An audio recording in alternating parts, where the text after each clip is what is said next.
in order to understand the significance of Sartaba, one needs to understand the Jewish calendar. The Jewish calendar was based on lunar months that could be either 29 days long or 30 days long. And for a month to be started, it was required to accept testimony from witnesses that would see the new moon. Witnesses would look up in the sky, see the new moon, and come into Jerusalem to testify that they saw the new moon. And then the court that accepted the testimony in Jerusalem would then proclaim that there's a new month. So how would that word of the new month get out to the rest of the Jewish people? Jewish people needed to know when the holidays were, when the new moon started, and when the new month started. So that court would send messengers to go up to the Mount of Olives. And from Mount of Olives, people would be able to see fires from all over the place. And the Talmud says that people would stand on Sartaba, which is dozens of kilometers away from the Mountain of Olives, and would look and would see fires on Mountain of Olives, and then would light a fire on Sartaba. And from Sartaba, people would see the fire on Sartaba from different mountains all over the place. And then that's how the word would get out to the Jewish communities, to the Jewish people.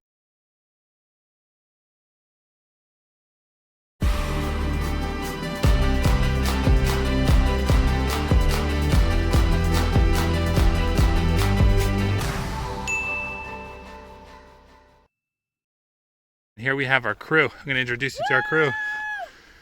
Here's Halali, Nesia, Matanya, and Shalhavitya. We're enjoying ourselves on this climb. Great views. We still have a ways to go up the green trail. Here we are climbing up the Sartaba.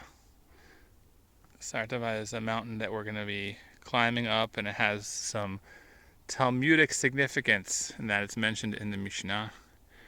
And that's our car back by the army base where the antennas are. You can't really see it so well. We're climbing up this trail, which is called Shvil HaNe'arim. And so far we've been climbing for a bit, and we're going to be continuing. See, we're not alone here. Another group coming down as we're going up. Looks like a girls' group. We found a snail rock. It looks like there's a convention of snails here on top of each other. On top of each other. We're in the desert, and it's just turning green a little bit, so the snails have something to eat.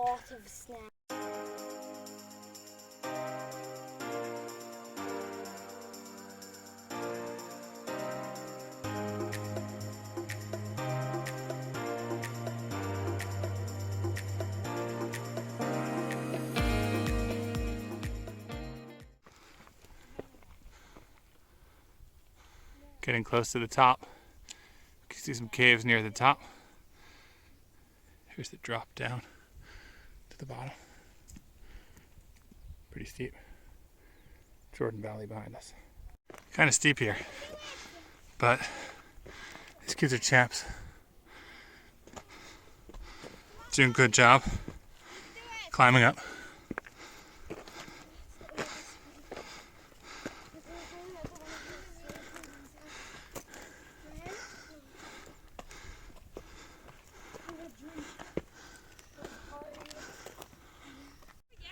We're still climbing up. You can see our car in the distance there. But you could look, we climbed up a lot on the northern side, which is the side that we're looking at now. And it's greener than on the southern side. The southern side is less green. That's because the sun is facing the southern pointing side more than it's facing the northern pointing side, so it's hotter there. So the plants are, I guess, are growing not as much there. It's warmer.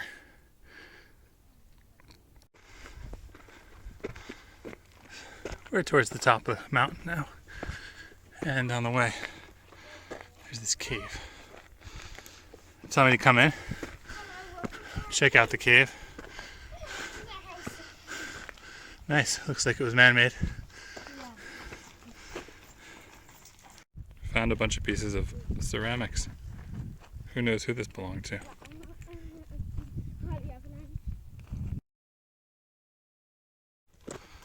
We're getting very close to the top, it looks like. I'm sweating. It's kind of hot here already. And we started off all with sweatshirts and long sleeves. Now we're sweating.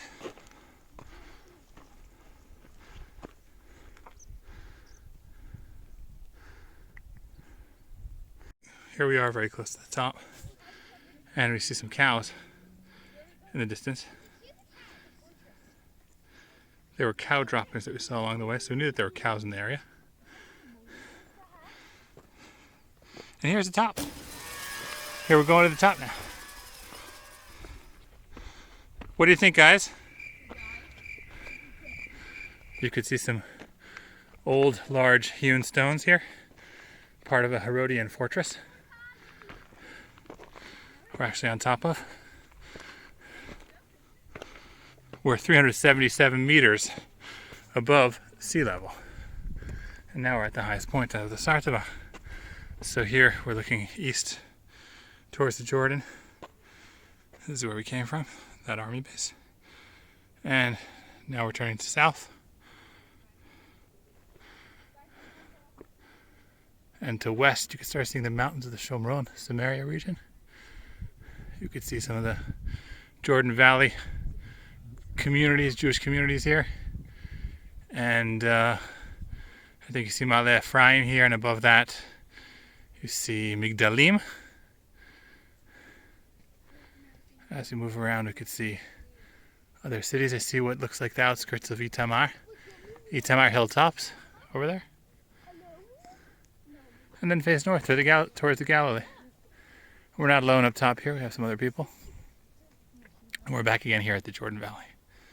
Amazing climb, amazing views.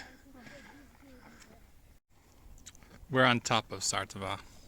We are eating snacks, and we made an interesting discovery that you can have peanut butter and jelly with bisli inside.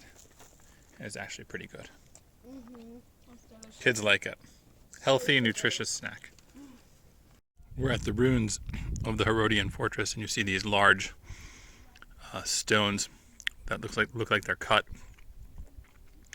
And you see a frame around the outside of some of the stones, so you can tell that they're Herodian type stones. Here are some water pits. Unfortunately, it seems like there was some garbage that people brought here and left here. It could be these are watering holes that the people that used this fortress actually used. We see here the path that we used to get up here was along the ridge. It's kind of a steep trail, and what we're going to do is we're going to go back via a 4x4 trail, which is a little bit easier. That trail.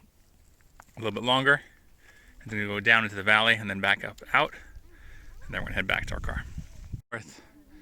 You can see the snowy caps of the Hermon mountain. It's a little bit difficult to see, but we're going to try to see it. Try to zoom in.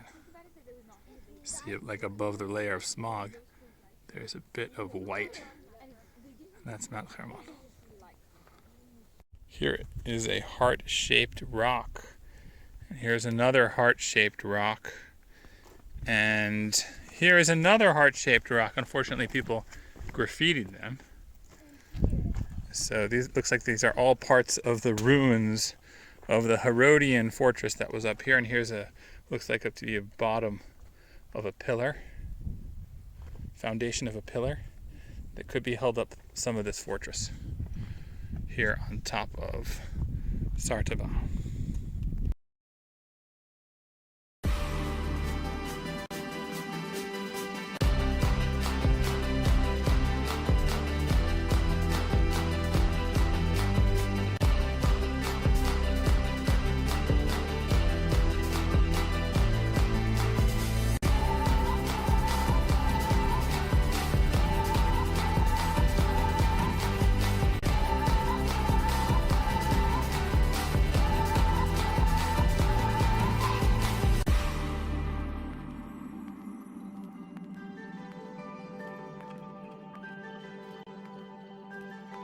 Here we are walking down the trail.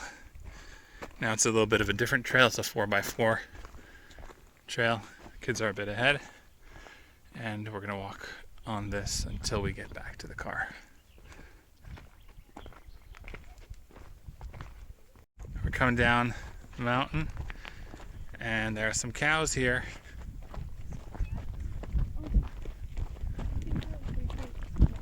A bunch of cows. We're here. This is the part that when the water comes, it fills up. It's a stream at the bottom. Now we have to climb up to get back to our car. So guys, how was it? We're now coming down the mountain. We finished the hike. What do you guys think? Oh, it was awesome. Awesome. So 7.5 kilometers. All in all, with stops, it took us 4 hours from beginning to end. It got a little bit hot and hard at the end. Yeah. We took the long way, which was difficult. But good job, guys. You are troopers. We are. Luckily, we had enough water. Everyone's strong. Everyone was able to go up and down those hills. Good job. Thank you. So here we see in front of us the Sartaba. We just went on our way home. We stopped to try to get some ice cream. We stopped at a store that sells dates. And last time we were here, they had ice cream. This time they didn't. And then we stopped to pick up straight from the farm some fresh pineapple, and that was closed too. So we'll head home anyway without pineapple or all natural ice cream. See ya.